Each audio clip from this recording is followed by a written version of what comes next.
dell'Associazione Ucraina Friuli per aver organizzato questa occasione di ricordo e di testimonianza. Siamo giunti al 4° anno di guerra, al 4° anno in cui vediamo cittadini e cittadini ucraini, in loro malgrado, protagonisti di una delle più grandi tragedie del nostro tempo. Un tempo in cui siamo tornati a tollerare da troppe parti che chi è più forte possa fare sostanzialmente ciò che vuole: rompere i patti siglati, invadere i territori altrui, uccidere, torturare e massacrare civili inermi. L'invasione criminale di Vladimir Putin ha portato questo modo di pensare, prima ancora che di agire, dentro l'Europa. Io credo che come forze politiche tutte e come popolo italiano non possiamo accettare questo né per convinzione né per assuefazione.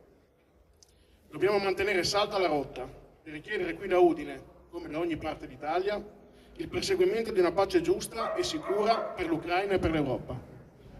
Una pace che non coincida con la resa dell'Ucraina, che non legittimi l'aggressione russa e che non cancelli i crimini di guerra commessi. Pace significa giustizia, libertà e rispetto della sovranità dei popoli.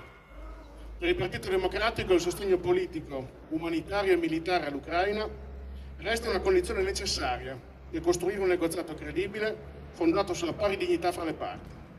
Perché se molliamo su questo fronte e legittimiamo il ricorso alla forza come mezzo di risoluzione delle controversie internazionali, non solo rinneghiamo il testo della Costituzione italiana, ma mettiamo a rischio la sicurezza e la stabilità dell'Europa.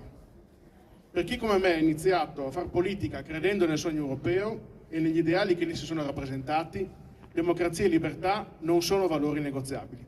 Slava Ucraini!